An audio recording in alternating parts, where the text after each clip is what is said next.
नमस्कार दोस्तों। 20 जनवरी 2016 उत्तर प्रदेश के गोरखपुर जिला के शाहपुर एरिया के अंतर्गत अशोकनगर कॉलोनी में स्थित एक फ्लैट पर एक ऐसा घटना घट जाती है जिसमें न सिर्फ मां का ममता का गला घोंट दिया जाता है बल्कि पति और पत्नी के रिश्तों को भी तार तार कर दिया जाता है। एक ऐसा घटना जिसकी जांच के लिए सीएम ऑफिस तक से भी फोन आ गया था। आखिर ऐसी कौन सी घटना थी जिसमें पूरी मानव सभ्यता को कलंकित कर दिया था? आइए जानते हैं विस्तार से इस वीडियो में इस सच्ची घटना को। 21 जनवरी 2016 की सुबह करीब 8 बजे कुछ मजदूर उस फ्लैट पर काम करने के लिए आते हैं जिस कमरे में कंस्ट्रक्शन का काम चल रहा था।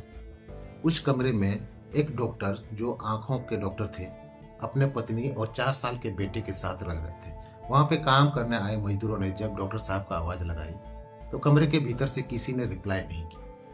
उसी कमरे के बगल में और एक कमरा था जहाँ पे डॉक्टर ओम प्रकाश की पत्नी अर्चना यादव सोई हुई थी। अर्चना जैसे ही मजदूरों की आवाज सुनती है वो भीतर से आवाज लगाती है और उन लोगों से आग्रह करती है कि मैं अंदर बंद हूँ, बाहर से किसी ने दरवाजा की कुंडी को लगा दिया है। यह सुनकर मजदूर चौंक जाते हैं और जैसे उस रूम के तरफ जाते हैं सही में देखते हैं कि उस रूम का दरवाजा किसी ने बाहर से लॉक कर दिया था, यानी इसकी कुंडी लगा दिया था।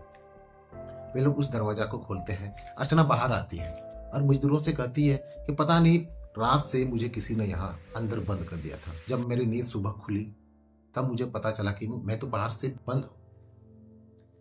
फिर वो पूछती है कि डॉक्टर साहब कहाँ हैं? मजदूर जवाब देते हैं कि मैडम हम लोग अभी जस्ट आए हैं और डॉक्टर साहब को हम लोग आवाज लगा रहे हैं, लेकिन डॉक्टर साहब के कमरे में बाहर से लॉक है लेकिन अंदर से किसी की आवाज नहीं आ रही। ये सभी बात को सुनकर अर्चना चौंक जाती है। वो दौड़ते हुए उस कमरे के करीब जाती है और सभी मजदूरों के मौजूदगी में उस दरवाजे को खोलती है। जैसे ही सभी मिलकर उस दरवाजे को खोलते हैं अंदर का नजारा देखकर सभी चौंक जाते हैं। कमरे के भीतर डॉक्टर ओम प्रकाश यादव और उसके 4 साल के पुत्र शिवा दोनों की लाश खून से लथपथ बेड पर पड़ा हुआ था। यह देखकर अर्चना आपे से बाहर हो जाती है और दहाड़ मार के अपने पति से लिपट कर रोने लगती है। 4 साल के मासूम बच्चे को गोद में लेकर खूब रोने लगती है और वो चिल्लाने लगती है कि आखिर किसने ऐसा काम कर दिया। ये घटना उस इलाके में आग की तरह फैल गई। पास के लोग इकट्ठा हो गए और चर्चा करने लगे, तरह तरह की बात करने लगे। बहुत सारे लोग ये कहने लगे कि शायद किसी ने चोरी के इरादे से यहाँ आया। स्थानीय लोगों ने जल्दी ही इसकी खबर गोरखपुर पुलिस को दे दी। पुलिस भी जल्दी ही वहां जांच करने के लिए तुरंत पहुंच गई। इस घटना में डॉक्टर ओम प्रकाश की मां बागेश्वरी देवी की शिकायत पर गोरखपुर पुलिस हत्या और लूट की शिकायत दर्ज कर लेती है। इधर अर्चना के पिता दीप चंद्र भी उत्तर प्रदेश प्रशासन में एक अधिकारी के रूप में कार्य कर रहे थे। उसकी ड्यूटी सीएम सुरक्षा के लिए लगी हुई थी। उसको जैसे ही पता चलता है कि किसी ने उसके दामाद और उसके 4 साल के पोते को मार दिया तो उसने तुरंत ही सीएम ऑफिस में इसकी शिकायत की। फौरन ही गोरखपुर एसएसपी को सीएम ऑफिस से कॉल आ जाता है और उसे इस घटना को जल्दी से निपटाने के लिए आदेश दिया जाता है। गोरखपुर एसएसपी समेत तमाम बड़े अधिकारी उस घटना स्थल पर पहुंच जाते हैं। फोरेंसिक टीम भी वहां पहुंच जाती है। सभी कोई उस कमरे पर जैसे ही जाते हैं देखते ही वो लोग समझ जाते हैं कि यहाँ जरूर कोई चोरी या लूटपाट हुई है, क्योंकि घर का सारा सामान, उस कमरे का सारा सामान बिखरा पड़ा हुआ था और अलमारी का लॉकर भी टूटा हुआ था। अलमारी में मौजूद कैश और जेवरात, कीमती सामानें सभी कुछ वहां से गायब थी। तो पहली दफा पुलिस को ऐसा प्रतीत हुआ कि जरूर चोर यहाँ चोरी करने के इरादे से आए होंगे और यहाँ जब डॉक्टर ओम प्रकाश यादव जब उनका विरोध कर रहे होंगे तो उसी दरमियान इन लोगों की हत्या कर दी गई होगी। पुलिस भी आगे छानबीन करने में जुटी हुई थी। पुलिस परिवार के लोगों से पूछताछ कर रही थी कि आखिर क्या हुआ, कैसे हुआ, किस पे शक है, या इन तमाम प्रकार के सवाल उन सभी से की जाने लगी। लेकिन पुलिस डॉक्टर ओम प्रकाश की पत्नी अर्चना यादव से पूछताछ करने में हिम्मत नहीं जुटा पा रही थी, क्योंकि इस घटना को लेकर सीएम ऑफिस से भी फोन आ चुका था। वे लोग रिस्क नहीं लेना चाहते थे क्योंकि अधिकारी इस बात से डर रहे थे कि अर्चना यादव से अगर इस समय हम लोग सवाल करते हैं और ये भड़क जाती है तो फिर लेने के देने पड़ सकते हैं। इसलिए वे उस समय अर्चना यादव से सवाल नहीं करते हैं। इधर अर्चना भी इस घटना के बारे में बात करने को तैयार ही नहीं थी, क्योंकि वो बार बार रोए ही जा रही थी। इसलिए इस घटना में पुलिस को समझ में ही नहीं आ रही थी कि आखिर वो शुरू करे तो कहां से शुरू करे। पुलिस सोच रही थी कि अगर बदमाश घर में लूट के इरादे से आए थे तो फिर वे डॉक्टर ओम प्रकाश यादव को आखिर मारे क्यों? चलिए, अगर ओम प्रकाश को अगर वे लोग मार भी दिए, हो सकता है चोरी करते वक्त वो विरोध कर रहे हुए या फिर उन बदमाशों से लड़ गए होंगे, ये बात तो समझ में आती है। लेकिन वो 4 साल का मासूम बच्चा, उसकी क्या गलती थी? अगर बदमाश चोरी कर भी रहे होंगे तो वो 4 साल का बच्चा तो इतना विरोध कर भी नहीं सकता था। ऐसे में एक ही बात बचती थी कि शायद बच्चा बदमाशों को जानता था और इसी कारण बच्चे को भी मार दिया गया। इसलिए सबसे पहले पुलिस ने घर में काम करने वाले नौकरों से पूछताछ की, फिर घर में कंस्ट्रक्शन का काम कर रहे मजदूरों और ठेकेदारों से भी पूछताछ की। लेकिन गहन पूछताछ करने पर भी पुलिस को कुछ भी हासिल नहीं हुआ। तब पुलिस डॉक्टर ओम प्रकाश यादव की हिस्ट्री को जानने के लिए उसकी मां बागेश्वरी देवी के पास पूछताछ के लिए गई। पूछताछ में ओम प्रकाश की मां ने बताया कि ओम प्रकाश की यह दूसरी शादी थी। इससे पहले ओम प्रकाश की शादी साल 2007 में सिंगापुर की रहने वाली लड़की से हुई थी, लेकिन ये शादी ज्यादा दिन तक नहीं चल सकी क्योंकि सिंगापुर में पढ़ी लिखी लड़की को यहाँ घुटन सी महसूस होती थी। इसलिए 6 महीने बाद ही वो सिंगापुर लौट गई और वो दोबारा कभी वापस नहीं आए। इसके कुछ समय बाद ही दोनों का तलाक भी हो गया। डॉक्टर ओम प्रकाश 2 भाई थे और उसके पिता की मृत्यु पहले ही हो चुकी थी। इसलिए दोनों भाई अपने भाभी और माँ के साथ एक ही फ्लैट में रह रहे थे। कुछ समय बीतने के बाद डॉक्टर को अर्चना यादव का रिश्ता आया था। दोनों परिवार में अच्छी बात हुई और इसके बाद दोनों की रजामंदी से साल 2009 में दोनों की शादी कर दी गई थी। शादी के बाद शुरू के दिनों में सब कुछ ठीक ठाक रहा, लेकिन शादी के कुछ महीने बीतने के बाद अर्चना ज्वाइंट फैमिली में रहने से मना करने लगी।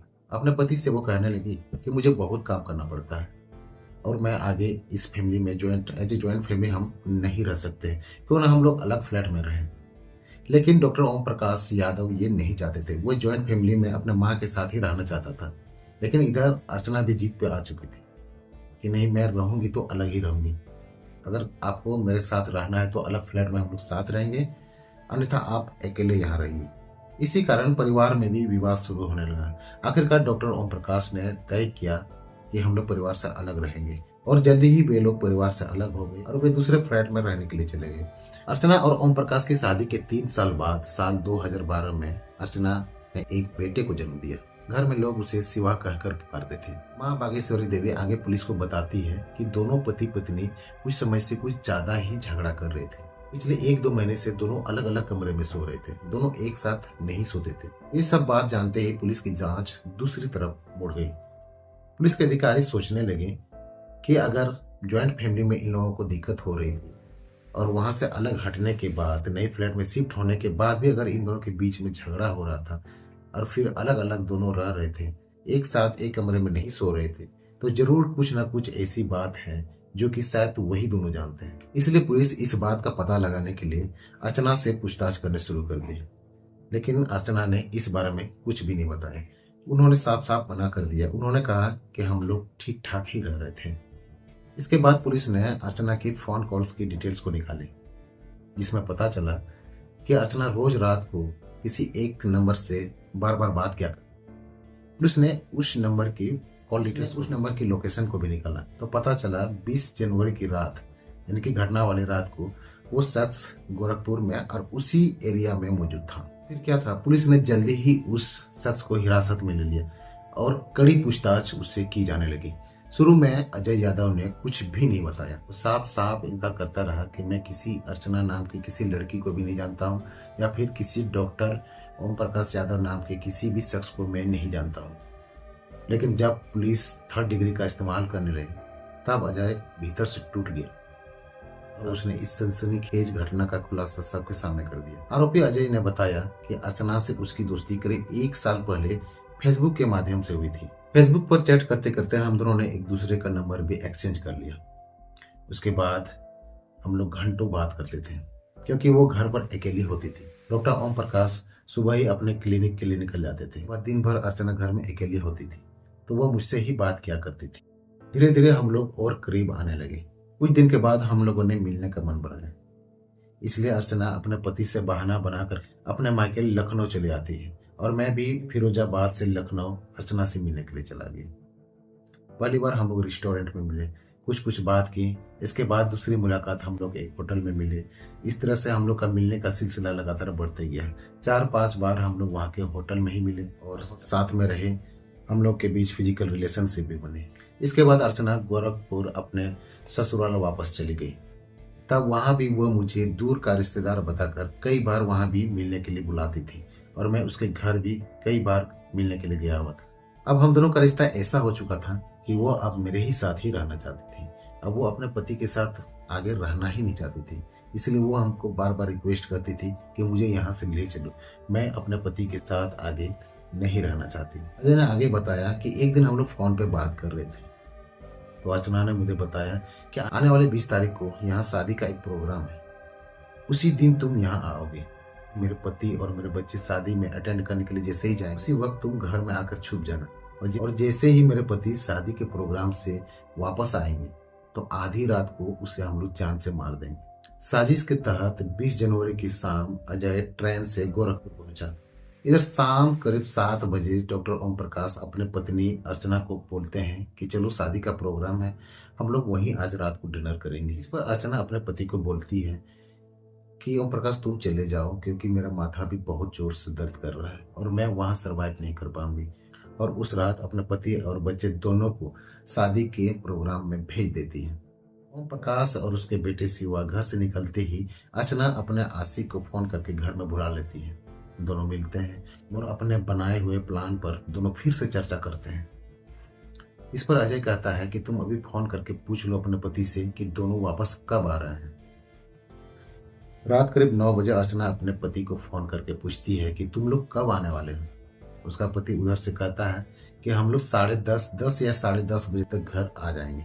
रात के ठीक 10 बजे अर्चना अजय को ओम प्रकाश के रूम में छिपा देती है, क्योंकि दोनों अलग अलग कमरे में सोते थे। आधे घंटे के बाद ओम प्रकाश अपने बेटे के साथ घर पर आते हैं। घर पर आते ही ओम प्रकाश, चूंकि दोनों अलग अलग सोते थे, ओम प्रकाश और अर्चना अलग अलग सोते थे, तो उस समय उन दोनों ने आपस में बातचीत नहीं की और वे चुपचाप अपने कमरे में चले गए अपने बेटे के साथ, इस बात से बेखबर कि उसके कमरे में पहले से कोई इंसान उसको मारने के लिए छिपा बैठा है।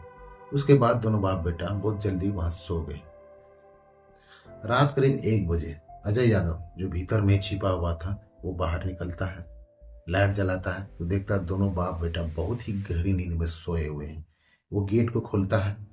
खोलने के बाद वो सीधे अर्चना के कमरे में चला जाता है। अर्चना भी सोई हुई नहीं थी। इसके बाद अर्चना को कहता है कि अब क्या करना है जल्दी बताओ। अर्चना बोलती है लो कुल्हाड़ी और चलो ओम प्रकाश के कमरे में और अब इसी वक्त ओम प्रकाश को मार दो, ये मौका दोबारा हम दोनों को नहीं मिलने वाला। वे दोनों तुरंत ही ओम प्रकाश के कमरे में चले जाते हैं और देखते ही देखते बिना देर किए अजय कुल्हाड़ी से एक कुल्हाड़ी जोर से ओम प्रकाश के सर में दे मारता है। वो जैसे ही एक कुल्हाड़ी मारता है वो चीखते हुए चिल्ला उठता है कि कौन है कौन है कौन है। इतने में फिर से दूसरा और एक कुल्हाड़ी उसके सर पर दे मारता है। इस बार वह बिल्कुल शांत हो जाता है और वहीं पर तुरंत ही मर जाता है।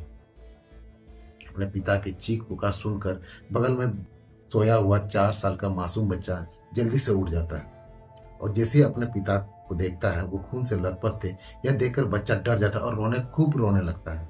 उसके बाद देखता है कि उसके सामने कोई आदमी खड़ा हुआ है और उसके जस्ट बगल में ही उसकी माँ खड़ी हुई थी। वो डर कर वो वहां से भाग करके अपने माँ के आंचल में छुप जाता है। वो सोचता है कि मेरी माँ तो यहीं पर है, अब मुझे कोई कुछ नहीं कर सकता है। लेकिन बेचारे मासूम को क्या पता था कि आगे उसके साथ क्या होने वाला था। अजय जब देखता है कि ओम प्रकाश अब मर चुका है तो वो अर्चना से कहता है कि हमारा प्लान सक्सेस हो गया है, अब मैं यहाँ से जा रहा हूँ। इस पर अर्चना बोलती है कि अरे पागल, थोड़ा सा रुको, जरा सोचो, इस बच्चे ने हम दोनों को खून करते हुए देख लिया है। भविष्य में ऐसा भी हो सकता है कि ये अपने दादी या फिर अपने अंकल को हम दोनों के बारे में बता दे, इसलिए तुमको अब इस बच्चे को भी मारना पड़ेगा। अजय वहां एकदम से शॉक हो जाता है और बोलता है तुम्हारा दिमाग खराब है, ये मेरा बेटा ना सही लेकिन तुम्हारा तो बेटा है, तुम अपने कोख से इसको पैदा की हो और तुम इसको मारने के लिए तुम सोच रही हो। इस पर अर्चना कहती है देखो तुम पागल मत बनो, तुमने देखा ना, तुमको पाने के लिए मैंने अपने पति को भी मरवा दिया। तुम्हें पाने के लिए अगर इस बच्चे को भी मारना पड़े तो मैं इस बच्चे को भी मार दूंगी। तुम अगर इस बच्चे को नहीं भी मारोगे तो मैं खुद इस बच्चे को मार दूंगी। और यह कहते ही तुरंत से वो अपने ही बच्चे, अपने ही कलेजे के टुकड़े को दूर से उसके गले को दबाने लगी। बच्चा तड़पता रहा, रोते बिलखता रहा, माँ माँ चिल्लाते रहा कि मुझे छोड़ दिए मुझे छोड़ दिए, लेकिन वो तब तक दबाई रही जब तक कि उसका बच्चा मर नहीं गया। और अपने आंखों के सामने ही वो अपने बच्चा को मरते हुए देखती रही, लेकिन थोड़ा सा भी उसके दिल को नहीं पसेगा कि मैंने ये क्या कर दिया। इसके बाद दोनों मिल करके कमरे में जितने भी सामान थे सबको इधर उधर बिखेर दिया। अलमारी में पड़ा कैश और कीमती गहनों को भी इन लोगों ने गायब कर दिया, ताकि जांच एजेंसियों को ये लगे कि यहाँ कोई चोरी करने आया था और ये सब उन लोगों की ही वारदात है। दोनों उस कमरे से बाहर आए और उन दोनों ने ही उस कमरे के दरवाजे को बाहर से लॉक किया। फिर अर्चना अपने कमरे पर गई और अजय ने अर्चना के कमरे को बाहर से लॉक कर दिया और वह उसी रात वहां से डायरेक्ट रेलवे स्टेशन गए और वहां से फिरोजाबाद के लिए ट्रेन पकड़ ली। पुलिस ने इन दोनों को गिरफ्तार कर लिया और तमाम साक्ष्य सबूतों को इकट्ठा करके फेसबुक में ये दोनों बात करते थे, मैसेजेस के जरिए ये दोनों बात करते थे, इन सभी चीजों को सबूत बना करके कोर्ट में पेश किया गया।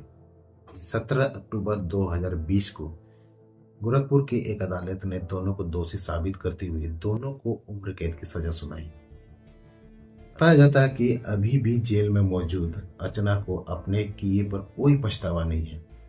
उसके साथ रह रहे महिला कैदियों ने जब एक बार उनसे पूछा कि अर्चना तुम ऐसा कैसे कर सकती हो कि तुम अपने ही बच्चे को अपने आशिक के लिए मार दी, इस पर अर्चना बोलती है कि उस बच्चे को मैंने ही जन्म दिया था और मैंने ही अपने हाथ से उसके कत्ल कर दिया, तो इसमें तुम लोगों का क्या जाता है। ये बात सुनते ही महिला कैदी वहां आपे से बाहर हो जाते और अर्चना को वे लोग दम भर पीटते हैं। इसके अलावा अर्चना पुरुष बैरक में बंद अजय यादव से बार बार मिलने के लिए जेल प्रशासन से गुहार लगाती है, लेकिन दोनों ने कभी भी कानूनी तौर पर शादी नहीं किया था, इसलिए जेल प्रशासन उन्हें मिलने नहीं देती है। तो दोस्तों, सच्ची घटना पर आधारित इस कहानी के बारे में आप लोग क्या सोचते हैं, कमेंट बॉक्स में आप लोग जरूर लिखिएगा। वीडियो देखने के लिए आपका बहुत बहुत धन्यवाद।